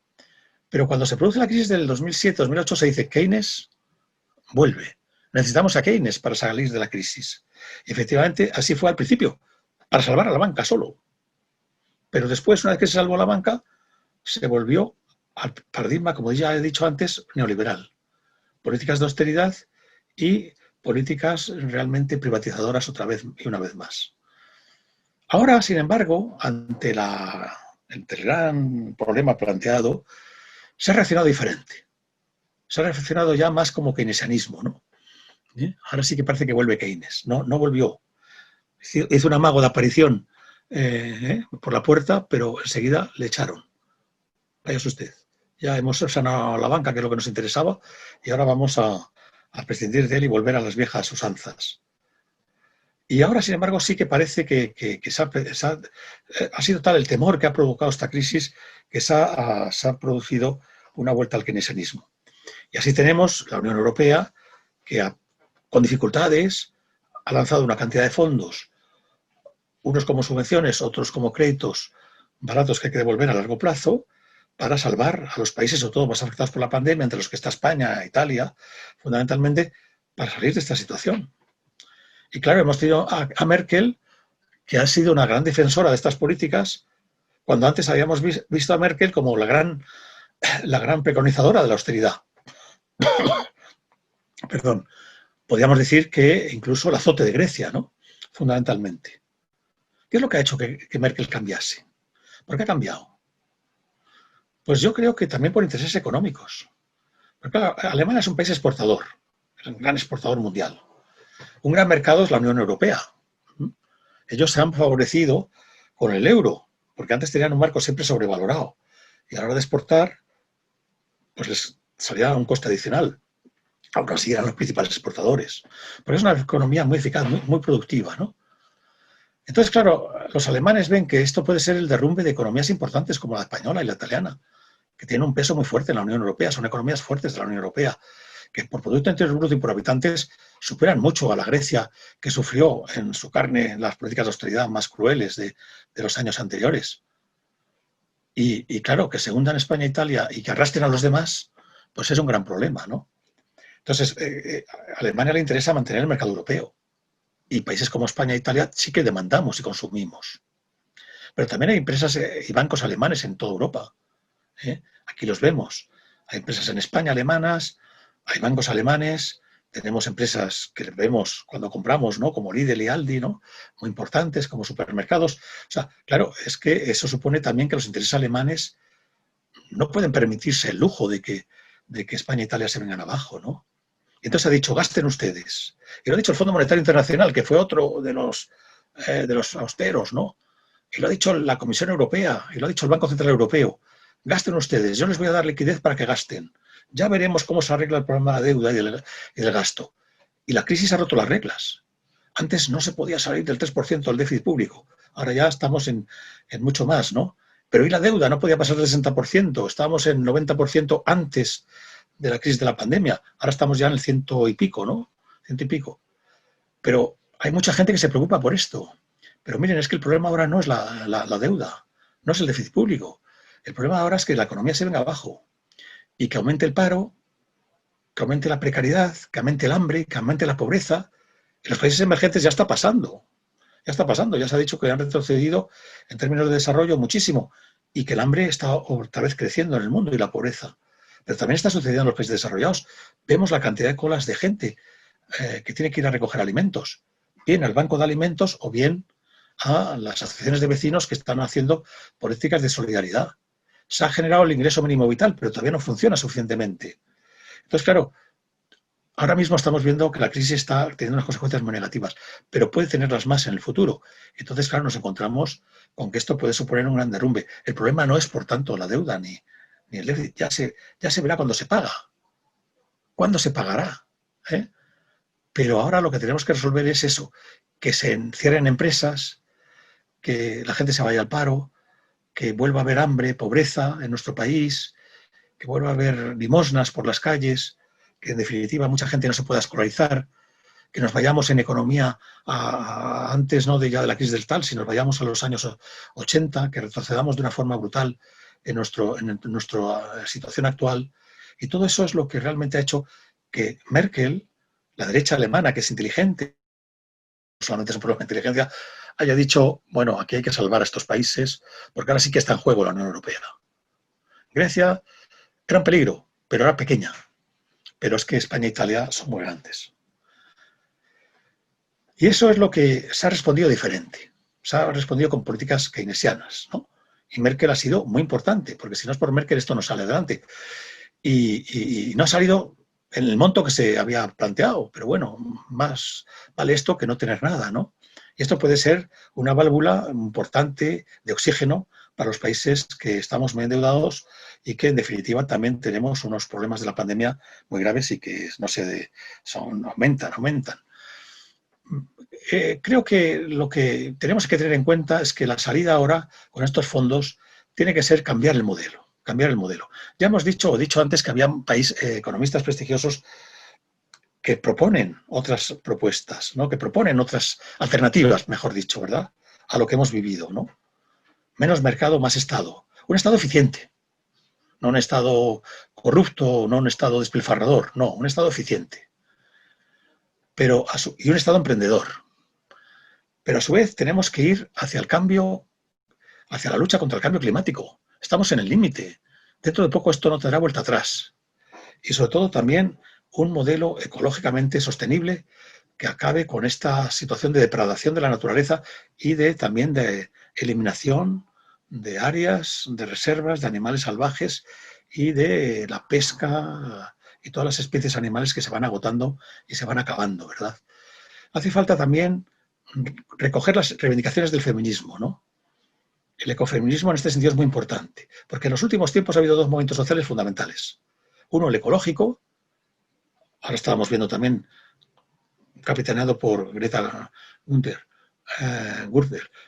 todos los jóvenes cómo estaban respondiendo ante el cambio climático y la necesidad de luchar contra él. Y también hemos visto unos grandes movimientos feministas, realmente increíbles, ¿no? Realmente increíbles. Estos dos movimientos sociales tienen que ser escuchados. Y la economía y la política tienen que recoger esas reivindicaciones, tanto de la ecología, de todos los que luchan contra este cambio climático, como también las reivindicaciones de las mujeres. Tenemos que ir hacia la igualdad de género. Y ahí tenemos una cantidad de cosas que hacer muy importantes. Y otra que me parece que también es fundamental es la economía de las necesidades, ¿no? La economía de los cuidados también. La economía de los cuidados que tenemos también que incorporar en nuestros análisis. Debemos de dejar de ser economicistas. Solo pensar que el Producto Interior Bruto tiene que crecer. No, el Producto Interior Bruto tiene que crecer, pero se trata de ver cómo crece y por qué crece. Y cómo se distribuye, ¿no? Y tenemos que buscar fórmulas para que no sea el crecimiento un fetichismo, sino una economía donde se pueda crecer menos, pero mejorar la vida de todos. Y no solamente de unos cuantos. O por lo menos, si no por igual a todos, por lo menos sin grandes privaciones, sin grandes desigualdades, ¿no? Pero nuestro bienestar está en peligro si no atendemos, como está ahora con la pandemia, el tema del cambio climático y de la ecología. Y las reivindicaciones feministas me parecen muy importantes. Han sido dos movimientos sociales que han sido los más fuertes. Hombre, también ha habido reivindicaciones sindicales y de trabajadores considerables, pero aunque han perdido fuerza, es una reivindicación más antigua. Lo más novedoso en los últimos tiempos han sido esta fortaleza del movimiento feminista y esta fortaleza también del movimiento ecologista. Y eso lo tenemos que incorporar para crear unas estructuras económicas, políticas y sociales diferentes, ¿no? Otro modelo. Y hablando de las necesidades que yo decía antes, algo que quiero también señalar, y con unos ejemplos muy concretos que estamos viviendo ahora con verdadera angustia, ¿no? Por ejemplo, el tema de los colegios. Se han abierto los colegios, pero hasta ahora lo que tenemos, y seguimos teniéndolo de alguna manera, es que la gente tiene que ajustar sus necesidades para llevar a los niños al colegio a los horarios laborales, ¿no? Horarios laborales son los que imprimen el funcionamiento nuestro, ¿no? Tanto de la empresa como de la administración. Y, claro, los niños tienen que ir al colegio a lo mejor muy temprano, hay que recogerlos muy tarde, se tienen que quedar en ampliación, pasan demasiadas horas en los colegios, porque estamos supeditados a los horarios comerciales laborales. Y tenemos que cambiar eso. Tenemos que hacerlo al revés. Hagamos los horarios en función de las necesidades de las personas y del cuidado de los mayores y del cuidado de los niños. Y podamos tener horarios flexibles y podamos, la pareja, compaginar horarios, hacerlos compatibles. Algunas veces, claro, no existe una pareja, es una familia monoparental, pero hay que buscar también soluciones a este tipo de familias. Tenemos que hacer una sociedad, en este sentido, más justa, porque resulta tremendo cuando ves a la gente corriendo, llevando al niño al colegio y saliendo para el trabajo. O si no pueden, los dejan en casa de los abuelos hasta que sea la hora de abrir el colegio. O las guarderías, ¿no? ¿Cuántos niños pequeños vemos en invierno ahí abrigados, yendo también muy temprano porque los padres entran muy temprano a trabajar? Esto es lo que hay que cambiar. Hay que cambiar muchas cosas. Y esto se tiene que hacer no solamente a través del Estado, de lo público, sino a través también de movimientos cooperativos, movimientos solidarios y movimientos como de que no todo sea cuantificable, ¿no? Sino de ayudarnos y apoyarnos unos a otros. Y esto significa cambiar muchas cosas de la economía, que tenemos enfrente unos poderes muy grandes, ¿no? Y que decía mi querido y maestro José Luis San Pedro y amigo, es que ahora las élites económicas están como cafres, no están dispuestos a ceder nada. Y contra eso también tenemos que pelear, también tenemos que luchar. Lo sabemos como es la realidad es la que es, tenemos que cambiarla a partir de ella misma, hay que transformarla en un cambio que sea profundo, pero también sin grandes sobresaltos, ¿verdad? Y si no hacemos una economía en donde todos podamos vivir dignamente, yo creo que la economía no está al servicio de los hombres, sino al servicio de los intereses económicos y financieros. Y eso no es la función que como economista yo creo que tengamos que cumplir, sino un compromiso con la sociedad en la que estamos, y por ello creo que es fundamental que, si bien el mercado es un instrumento útil para nuestro funcionamiento, no debe ser el eje que guíe nuestras vidas. Nosotros no podemos convertir nuestras vidas en que sean una parte de ese mercado y nos convirtamos, hombres y mujeres, en mercancías que se compran y se venden en ese mercado. Y estas son mis reflexiones que puedo hacer sobre tantos problemas que tenemos encima de la mesa y que yo he tratado de una forma sintética transmitírselas a todos ustedes. Muchas gracias por su atención y espero que, a pesar de los medios técnicos modernos, que realmente son útiles porque nos salvan de situaciones de riesgo, pues podamos vernos pronto presencialmente, podamos conocernos y podamos darnos abrazos otra vez. Muchas gracias. Bien, ahora vamos a tratar de organizar este espacio que nos queda para el coloquio, tal y como hacemos habitualmente en nuestras conferencias de la Plaza de la Cruz. Es verdad que el formato no se presta, pero vamos a ver cómo conseguimos agilizarlo. Formulando algunas preguntas que vienen presentándose en el chat. Por ejemplo, Carmen Chu empieza preguntándonos, haciendo referencia a las grandes corporaciones. Y las has citado, Carlos, y nos dice, vamos a ver, con este tema de las grandes corporaciones, ¿quién es el que puede poner el cascabel al gato? Bueno, las grandes corporaciones son unos grandes poderes económicos, ¿no? No cabe duda, que tienen mucha influencia sobre los gobiernos, y tienen también la capacidad de chantajearles, ¿no? En ese sentido, ¿no? No tengo yo una visión, porque parece decir grandes, de demonizarlas, ¿no? De demonizarlas, ¿no? Pero sí sus comportamientos, ¿no? Primero, la concentración económica conduce a un gran poder. Y muchas corporaciones tienen unas producciones que superan a muchos productos interiores brutos de bastantes países menos desarrollados, ¿no? O sea, ahí vemos su poder. Pero fíjense ustedes que cuando, por ejemplo, se plantea decir, vamos a poner un impuesto a la banca. ¿Qué dice la banca? Nos vamos de aquí. No se van, las operaciones no se van, se va el domicilio social y el domicilio fiscal. Se va a otro sitio. Dejan de pagar impuestos en España, pero amenazan. Es que si ponen impuestos a la banca, merman nuestros beneficios y esto no puede funcionar. Pero hombre, si tienen ustedes muchos beneficios, si todos los años en las juntas generales vemos que hay beneficios a pesar de la crisis, ¿ah? A pesar de la crisis hay beneficios. Y son a veces escandalosos cuando la gente está pidiendo comida en una cola, ¿no? Luego están también otras multinacionales de la industria que también pueden decir, pues si los salarios son muy altos, pues me marcho de aquí, ¿no? Y lo estamos viviendo ahora con Nissan, que se va, Alcoa, que de pronto decide marcharse, no por los salarios, sino por otras, o traslada la fábrica a países de salarios más bajos, ¿no? Salarios más bajos, y se marcha. Entonces, claro, nos encontramos en una sociedad que está inerme frente a las decisiones de empresas que además han recibido subvenciones públicas españolas, por cierto, ¿no? Alcoa, y de pronto dicen, bueno, pues me voy, ahí te quedas, ¿no? Y me voy a otro sitio. Y entonces o cierro esta factoría y produzco más en otras, ¿no? Claro, estamos bastante a expensas de estas decisiones de las corporaciones que nos pueden dejar a la gente sin empleo y creando unos grandes problemas porque están por encima de ellos sus intereses. Y siempre dicen menos impuestos que si no nos vamos, menos salarios que si no nos vamos. Y esa es la amenaza que pende sobre los gobiernos, ¿verdad? Lo vemos con el impuesto Google. ¿Se hace el impuesto Google? No, hombre, no, que las nuevas tecnologías no se pueden poner costes que son fenomenales, ¿verdad? Que son extraordinarias.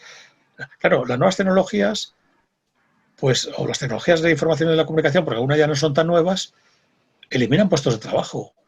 Que a lo mejor se crean por otro lado, pero a lo mejor no se crean, ¿no? Y se genera un paro estructural. Y claro, producen más que antes y con menos empleados, y los beneficios, como son privados, se los llevan unos cuantos. Y la gente, sin embargo, sin empleo, ¿no? Y eso son los problemas de las grandes corporaciones. Luego está el fisco, ¿no? La fiscalidad, la capacidad de irse, transferencia de recursos de un sitio a otro de las filiales y irse a los países que menos impuestos pagan, cuando no van también a paraísos fiscales, ¿no? Entonces hay un tema de fiscalidad muy importante también en estas corporaciones, ¿no? Y de precios de transferencia, como he dicho antes, que es una manera de transferir mediante contabilidades recursos de un sitio a otro para pagar menos impuestos en algunos sitios respecto a otros. Claro, hay un problema, que la desigualdad de impuestos en el mundo es muy grande, y como existen paraísos fiscales, pues todavía más, ¿no? Y eso pues también genera un problema para la hora de actuar. ¿Quién pone el cascabel al gato? Pues es muy difícil. Yo ya reconozco que es luchar contra un gigante o contra unos gigantes. Pero bueno, también está David, que gana, que puede ganar, ¿no? Y si como ciudadanía jugamos un papel activo en la sociedad y no simplemente pasivo, pues podemos por lo menos regularlas y ponerles condiciones. No digo que desaparezcan, de las que podamos comprar y hacerlas públicas, pero sí, porque también son empresas a veces muy eficientes en el servicio que prestan y en el producto que venden, ¿no? Eso no se puede negar, pero sí que hay que regularlas. Hay que regularlas y ponerles coto a la evasión de impuestos, evasión que a veces se hace legal, ¿eh? No siempre, pero a veces se hace legal. O que de una forma caprichosa decidan marcharse a un país y dejar a mucha gente en paro de la empresa, más todas las que le suministraban productos. O sea, que luego indirectamente también mucha gente se queda en paro. O sea, yo creo que hay que regular la economía mundial, tanto en las transferencias de tecnología como las transferencias de flujos, como en las propias multinacionales, ¿no? Y eso yo creo que sí se puede hacer. Se ha hecho en otras épocas históricas, ¿por qué no se va a hacer ahora, no? Ahora, como digo, las élites están porque además, si un país, bueno, no pueden producir, producen en otro y lo venden aquí, ¿eh? Y mientras que haya un mercado mundial, para ellas es fácil, para una pequeña y mediana empresa no, pero ellos se pueden ir de un mercado a otro, porque tienen filiales en todas partes. Entonces, lo que no venden en un lado, lo venden en otro, lo compensan, ¿no? A no ser que haya una depresión general, ¿no? Que todos bajemos la demanda, ¿no? No tengo respuestas, ¿no? Yo creo que lo que sí se puede hacer es regular es como la banca. Yo creo que la banca sí sería bueno que hubiese una banca pública, ¿eh? Pero que coexista con la banca privada. No se trata de decir toda la banca nacionalizada. Pero la banca pública es importante para satisfacer unas necesidades que no son necesariamente el objetivo de los grandes bancos, ¿no? Y luego regularlos más. Regularlos más porque si no nos llevan a la catástrofe como nos han llevado la crisis del 2007-2008. Ciertamente, sí, más preguntas. Yo creo que tus respuestas yo creo que provocarían seguramente nuevas preguntas, pero voy a tratar de ceñirme de momento a las que ya están formuladas. Hay una pregunta desde un compañero del foro que dice: ¿por qué no hay manera de sacar adelante la economía del cuidado, que has citado precisamente como una de las soluciones? Una economía que puede crear multitud de puestos de trabajo. ¿No hay manera de ponerla en marcha? ¿Qué se podría hacer? No, porque como ya he dicho antes, estamos supeditados a los intereses mercantiles. Hemos mercantilizado todo, ¿no? Yo me acuerdo que una vez en unas jornadas de economía crítica, que tenemos un grupo de profesores de universidad en Valladolid, fue invitado a la inauguración Francisco Fernández Buey, que digo porque falleció desgraciadamente, era discípulo de Manuel Sacristán y era profesor de filosofía en ese momento en la Pompeu Fabra, ¿no? Pero había sido profesor de filosofía en económicas precisamente en Valladolid, ¿no? Porque en economía, cuando yo estudié, había una asignatura que era Fundamentos de Filosofía, ¿no? Primero, ¿no? No solamente consistía nuestra formación en economía, matemáticas, estadística, econometría, que son muy importantes, sino que también había filosofía, sociología, derecho, en fin, otras asignaturas que al economista le complementan, ¿no? Bueno, pues él nos dio una charla sobre el mundo actual, ¿no? Esa disparidad que hay entre ricos, pobres, desigualdades. Y en un momento dijo, una vez una estudiante me preguntó que qué quedaba fuera del mercado, ¿no? Entonces él dijo que tuvo que pensarlo, que tuvo que reflexionar. Y dijo, solo queda fuera del mercado el amor, ¿eh? Y eso es lo que ha sucedido, que bueno, el amor verdadero, ¿eh? El que no se compra ni se vende, como decía la canción, no los amores que vemos en estos programas de televisión de rosas, ¿no? Pero realmente todo está mercantilizado, todo se mercantiliza. Y también los cuidados se mercantilizan y se privatizan, ¿no? En muchos casos, ¿no? Pero yo creo que la economía de los cuidados debe ser muy importante, ¿no? Tengo amigas economistas que trabajan mucho en ese terreno y están publicando artículos muy interesantes, ¿no? La economía de los cuidados, ¿no? Y si no nos hay una respuesta a esta economía de los cuidados, pues ¿qué pasa con los cuidados de los niños? ¿Qué pasa con los cuidados de los mayores? ¿Qué pasa con los cuidados de los enfermos? Pues que cae sobre la mujer. Si los servicios sociales no dan respuesta a esto, son las mujeres, no digo que no haya hombres que lo hagan también, pero lo que nos dicen las estadísticas es que fundamentalmente ese trabajo recae sobre las mujeres. Bueno, las estadísticas y la observación, no hay que estar ciego y ver lo que pasa en la sociedad, ¿no? Y precisamente las familias más pobres, con menos ingresos, que no pueden pagar un servicio doméstico, sino que además son empleadas de servicio doméstico, que no pueden tener un cuidador para los ancianos o alguien que recoja a los niños y juegue con ellos después del colegio, pues son los que más sufren la falta de servicios sociales en esta economía de los cuidados, ¿verdad? Por tanto, los servicios sociales dependan de los ayuntamientos, dependan de distritos de los ayuntamientos, dependan de las comunidades autónomas, fundamentalmente deben ser más de ayuntamientos, más cercanos a la gente, ¿no? Esos servicios sociales son básicos precisamente para evitar que caiga el trabajo sobre las mujeres, que en muchos casos hacen doble jornada. La ama de casa, el trabajo de casa, el trabajo fuera de casa y encima los cuidados, ¿no? Así que hay que cambiar, es que hay que cambiar nuestra mentalidad, ¿no? Nuestra capacidad de pensar y reflexionar. Bien, a continuación Miguel quiere hacer una pregunta en relación a los políticos. En su opinión, la situación de la crisis, a esta situación de crisis nos han llevado los políticos y su pregunta es, ¿cree usted que los políticos actuales están capacitados para sacarnos de esta crisis? Bueno, vamos a ver, ¿nos han llevado los políticos? Sí y no, ¿no? Yo no creo, porque a veces hay gente que echa toda la culpa a los políticos de lo que sucede, ¿no? Yo creo que ha sido el funcionamiento económico, el modelo económico y social que sobre todo se ha ido gestando desde los años 80 para acá. Claro, se dice, pero los políticos han contribuido a ello. Sí, efectivamente. Los políticos han tomado decisiones que han ido a favor de la desregulación financiera, que han ido a favor de la flexibilización del mercado laboral, que han ido a favor de la privatización.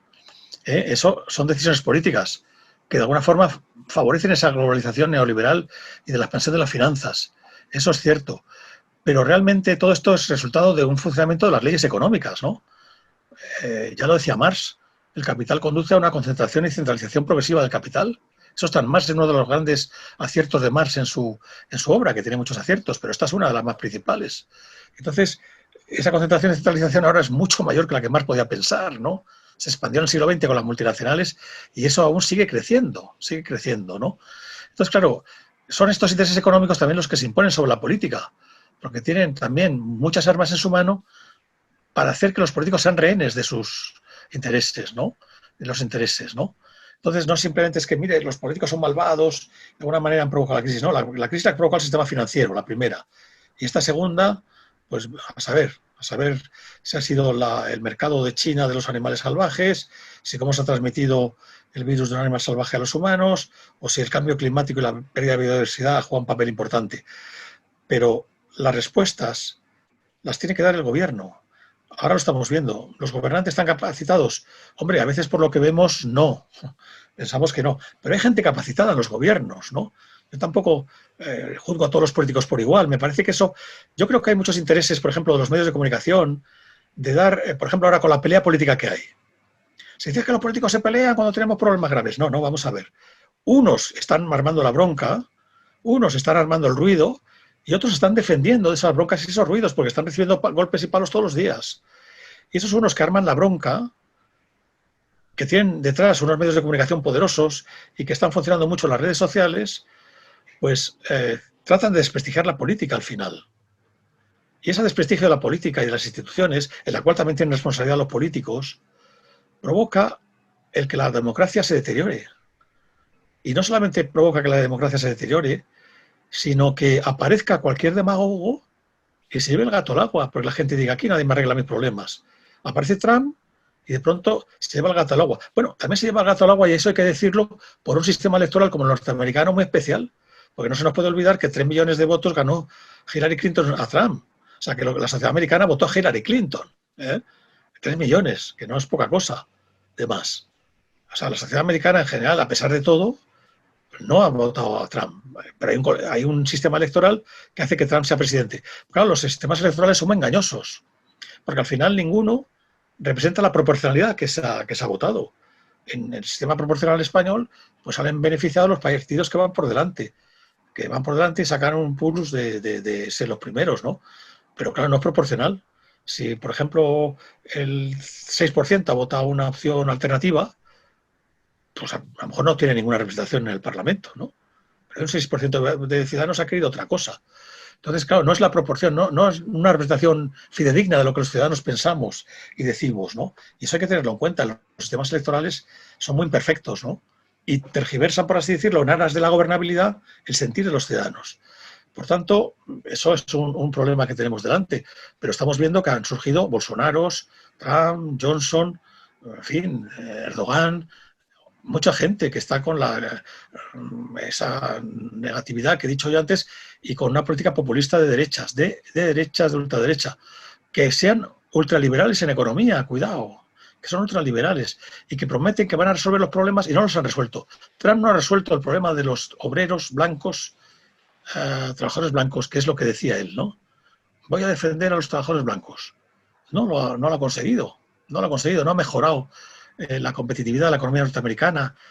No ha mejorado el balance comercial de la economía norteamericana. Al revés, ha aumentado el déficit a pesar de la guerra comercial con China, a pesar de que ha puesto aranceles, a pesar de que ha cerrado el grifo de la migración con unas políticas realmente nauseabundas y que van contra los derechos humanos. Entonces, es la situación actual, con esas peleas, también potenciadas por medios de comunicación determinados, está provocando una situación de los políticos muy negativa, ¿no? Pero, bueno, hay algunos que, ya digo, se defienden, no están provocando bronca, no quieren provocarla. Hay otros que están jugando a la bronca porque quieren sacar beneficios de esta pandemia. Pero en los gobiernos hay gente preparada. Miren, Nadia Calviño, yo no comparto sus ideas económicas. Fue alumna de la facultad cuando yo era decano, ¿verdad? Y la aprecio mucho personalmente. Y la aprecio y valoro también profesionalmente, cuidado. No se llega a unos puestos de responsabilidad de la Unión Europea de cualquier manera. Ella es muy competente, lo acepta casi todo el mundo. Luego puedes discrepar en ideas, pero es competente. Entonces uno tiene cierta seguridad en ella. Pero también el ministro de Agricultura es una persona muy competente en la agricultura. Ha intervenido poco, pero cuando ha intervenido muy bien. Y muy conocedor, por lo que me dicen mis amigos que trabajan en el Ministerio de Agricultura.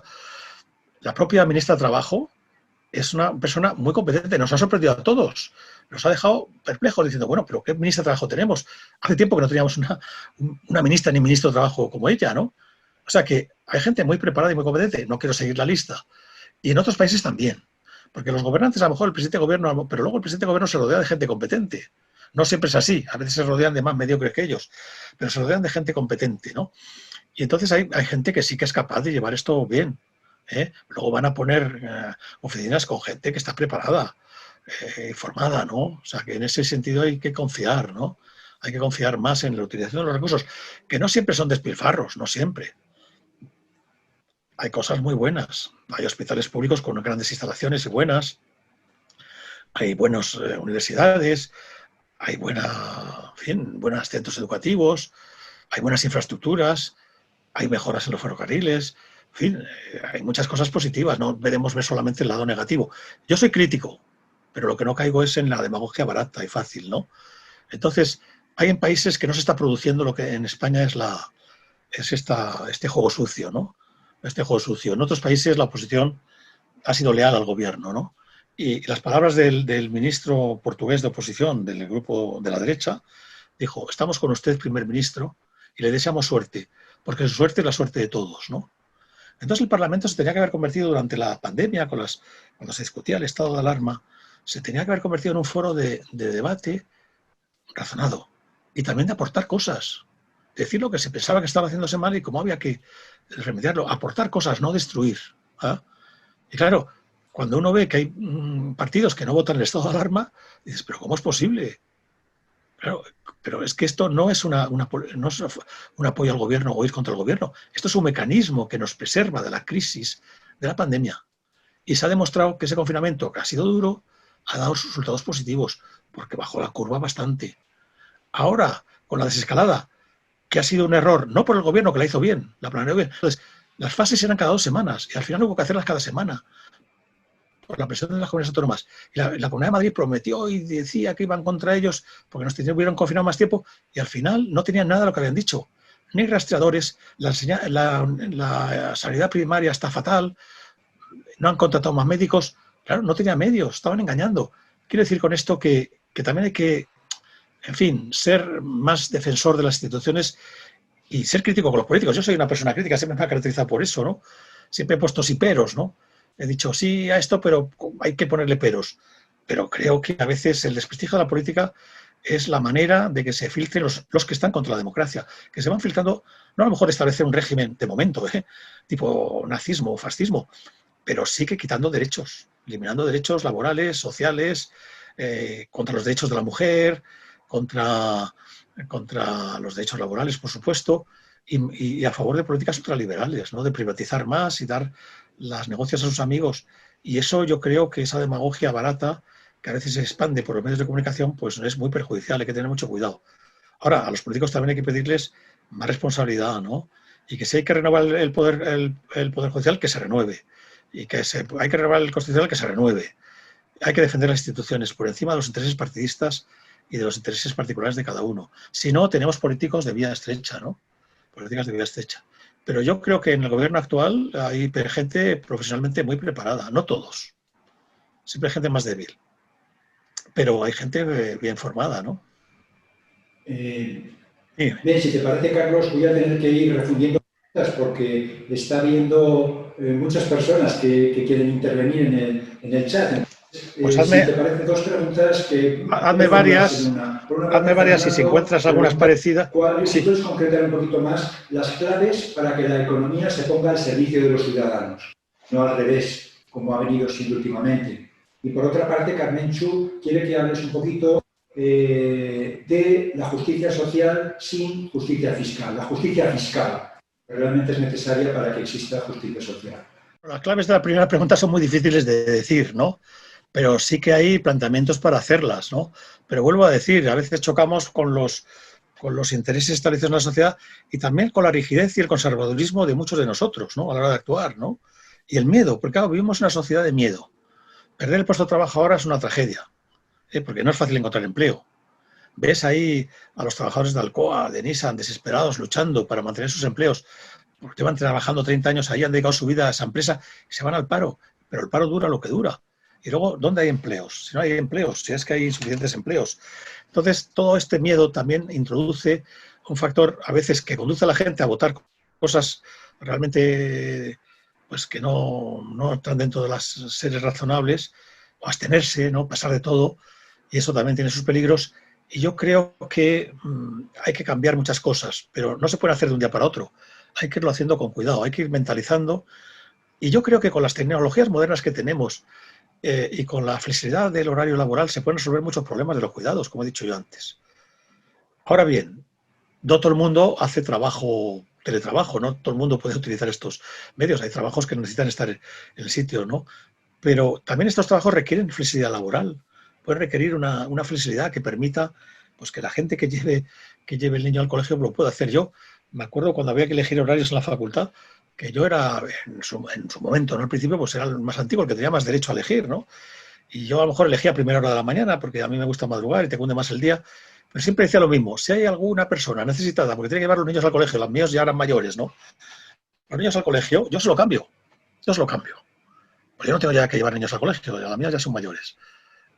Aquellos que por la tarde tengan que recoger niños del colegio, pues yo si doy turno de tarde también se lo cojo para que pueda hacerlo. O sea, si todos ponemos un poco de voluntad y podemos ayudarnos y cooperar entre nosotros, pues no hay ningún problema. Pero yo creo que eso también es una mentalidad de los ciudadanos, una participación activa de la ciudadanía, que ahora no existe. Ahora la ciudadanía es muy pasiva en general, ¿no? No hay movimientos sociales, hay gente que quiere participar en las asociaciones de vecinos, pero vemos, si vamos a ver, es muy minoritaria la gente, pero la gente tampoco participa porque no puede.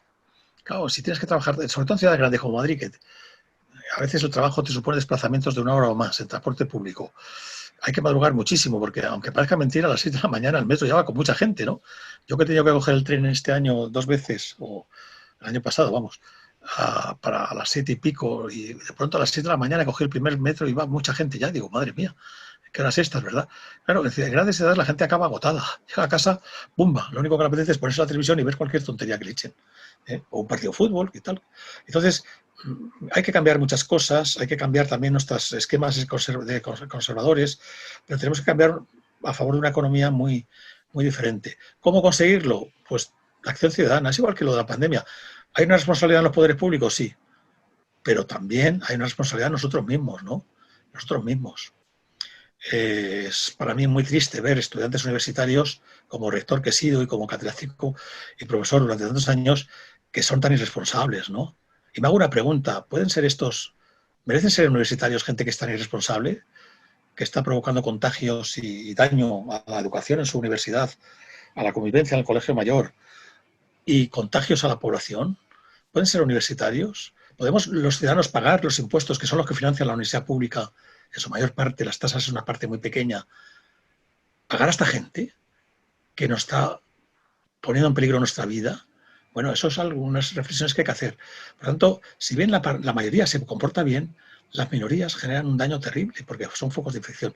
Por lo tanto, el concepto de ciudadano responsable es fundamental. El consumo responsable también es fundamental.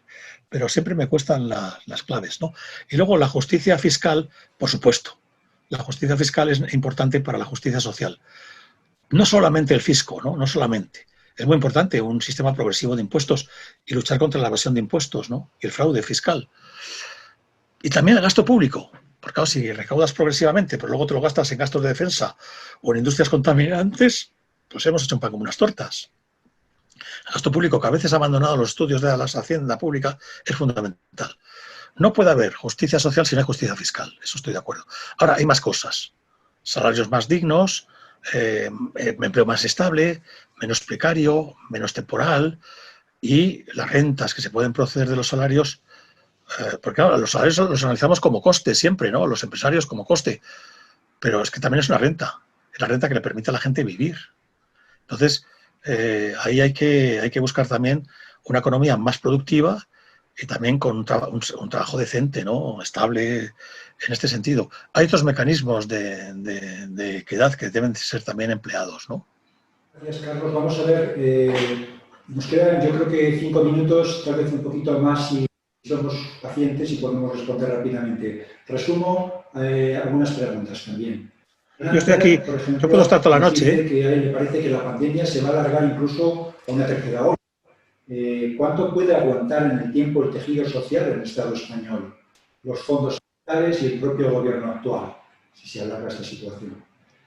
Otras preguntas, en este caso de Santiago Casa, nos pregunta, ¿no cree que cualquier alternativa para España pasa por ganar cotas de soberanía frente a Estados Unidos y una revisión del estatus quo en la propia Unión Europea?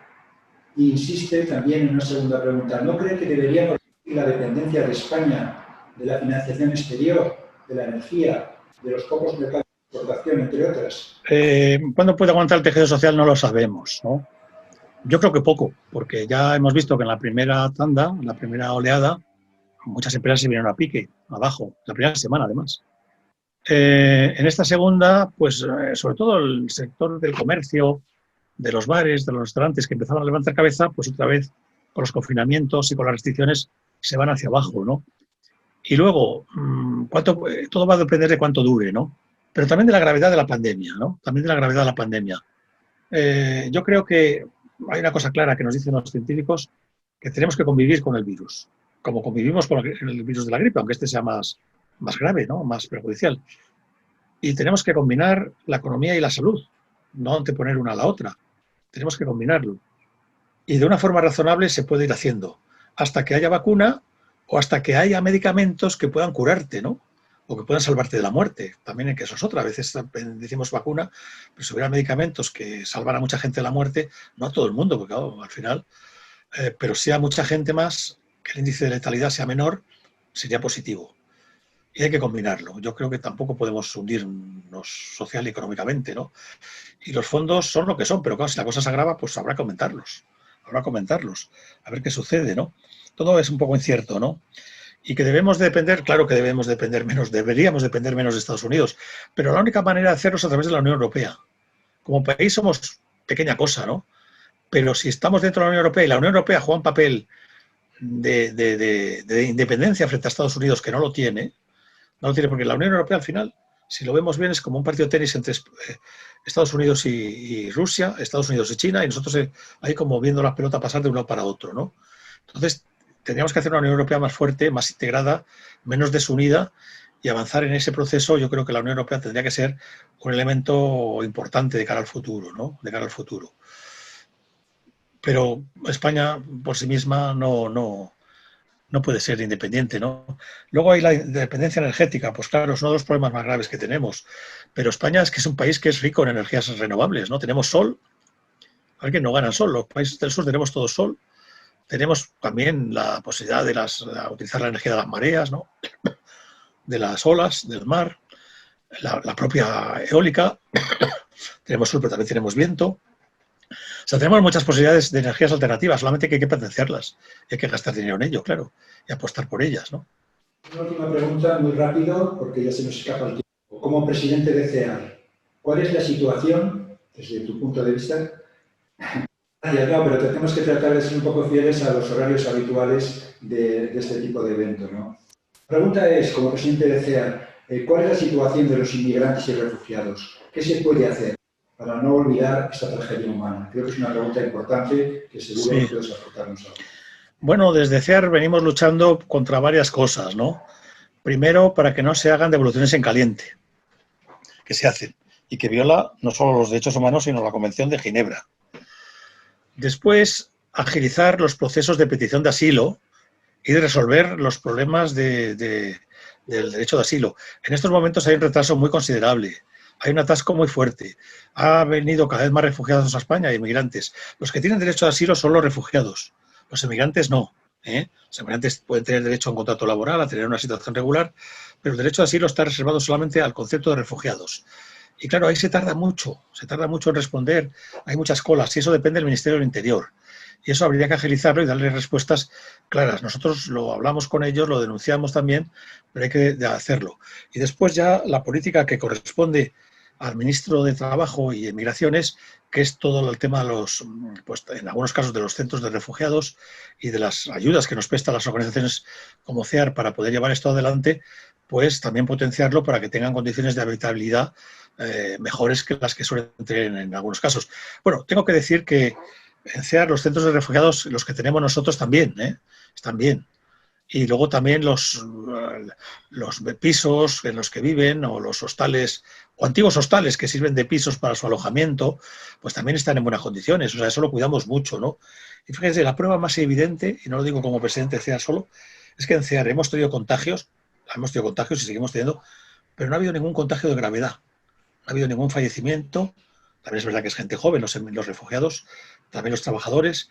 Ha habido muchos contagios, pero casi todos asintomáticos. Algunos leves, de fiebre, que los han pasado en casa, ni siquiera han requerido hospitalización. Y eso se debe a que hemos cuidado mucho las medidas de seguridad y de higiene en los centros, ¿no? Entonces, ¿qué se puede hacer? Pues ser más acogedores, crear más centros de refugiados, dedicar más fondos e intentar, lógicamente, luego de hacer políticas que se hacen ya, de incorporarlos a nuestra sociedad, ¿no? Enseñándoles el idioma y cursos y tratándoles, porque no solamente, la gente no lo sabe, pero CEAR no solamente les da alojamiento, comida, cena y desayuno, sino que también les pone a su disposición psicólogos, trabajadores sociales, la escolarización de los niños, se les apoya para llevarla a cabo, en fin, hay muchos apoyos importantes, ¿no?, en las diversas fases que hay, que son muy distintas. Pero creo que tenemos que ser más solidarios en este terreno, ¿no? España no, pero la Unión Europea no se está comportando como es debido, ¿no? No es debido. Y pedirle al ministro de Trabajo y Seguridad Social que agilice los trámites también para los fondos que las ONG recibimos para poder atender a los refugiados, porque están ahora un poco paralizados y nos está preocupando mucho el futuro. Así que agilicen, señores. Bien, muchas gracias, Carlos. Sin duda, que hay otros muchos aspectos que están dando. Sí. Bien, como decía, me estás diciendo que no tendría inconveniente de continuar, pero bueno, con el horario que tenemos yo creo que debemos ir terminando.